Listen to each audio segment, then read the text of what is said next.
कोटे की दुकान चयन प्रक्रिया स्थगित होने से ग्रामीणों ने किया हंगामा। दूसरी बार स्थगित हुई चयन प्रक्रिया, ग्रामीणों में आक्रोश।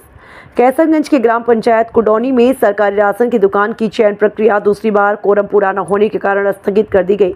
भेदभाव का आरोप लगाते हुए ग्रामीणों ने हंगामा शुरू कर दिया। ग्रामीणों की भारी भीड़ पंचायत कार्यालय पर जमा रही। कोटे के चयन प्रक्रिया को देखते हुए पंचायत भवन पर भारी संख्या में पुलिस फोर्स तैनात रही। कैसरगंज विकासखंड के ग्राम पंचायत कुडौनी में मंगलवार को सरकारी राशन की दुकान के चयन को लेकर चुनाव होना था। चुनाव के लिए दो पक्षों में अपनी अपनी ओर से आजमाइश शुरू कर दी। कोटे की चयन प्रक्रिया को देखते हुए गांव के पंचायत भवन पर भारी पुलिस बल की तैनाती की गई। चुनाव कराने के लिए ग्राम पंचायत सचिव कृष्ण मोहन त्रिपाठी, पर्यवेक्षक प्रेम शंकर सारस्वत ग्राम पंचायत कार्यालय पहुंचे। ग्राम प्रधान जासिया बेगम के बीमार होने के कारण कोरम पूरा न होने की बात को दूसरी बार सरकारी राशन की दुकान चयन प्रक्रिया को स्थगित कर दिया। चुनाव स्थगित करने से उपस्थित ग्रामीणों ने हंगामा शुरू कर दिया। सेक्रेटरी और पर्यवेक्षक पर प्रधान से मिलीभगत का आरोप लगाते हुए तहसील प्रशासन से तहसील के सक्षम अधिकारी की देखरेख में चुनाव कराने की मांग की। कि ये सेक्रेटरी जो है ये नई स्कीम बनाकर प्रधान को सौंप देता है। प्रधान और सेक्रेटरी अचानक सलाह मिलाते हैं, मिली भगत है इन दोनों की। और हमारे साथ जनता देखिए पीछे कितनी औरतें हैं, कितने बच्चे हैं और बूढ़े हैं।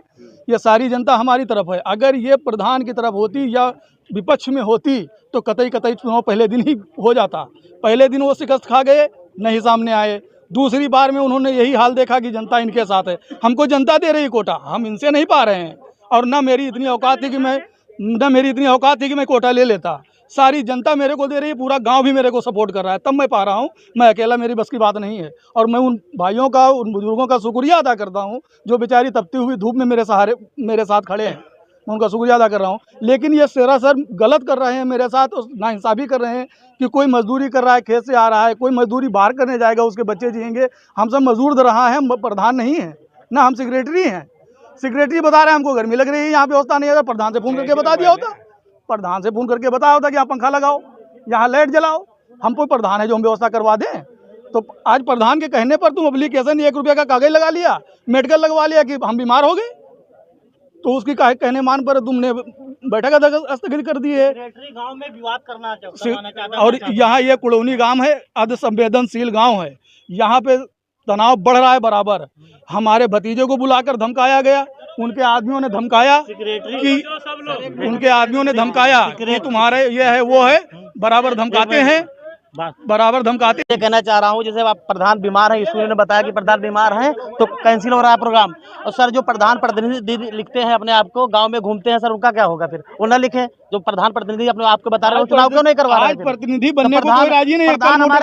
हमारे गाँव में जब से चुनाव फाइनल हुआ, प्रधान कभी गाँव में नहीं आए। जो प्रतिनिधि उनके बन रहे हैं वो कहाँ गए फिर? वो क्यों लिख रहे हैं प्रतिनिधि अपने आप को? वो प्रतिनिधि लिख रहे हैं और काम क्यों नहीं करवा रहे हैं?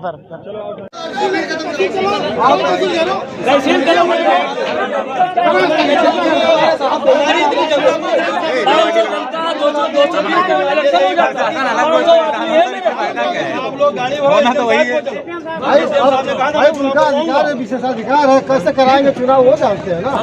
हम चुनाव नहीं करवाएंगे। ये हमारी पब्लिक को भगा के हमारी पब्लिक में मार करवा रहे हैं। किसी के जीजा को पकड़ रहे हैं, उससे कह रहे हैं वो ये कह रहा था, किसी को साले को पकड़ रहे हैं, कह रहे हैं वो कह रहा था। कल गांव में विवाद हो जाए किसी का, कौन जिम्मेदार होगा? इसका कंप्लेंट जो होना हो जाएगा।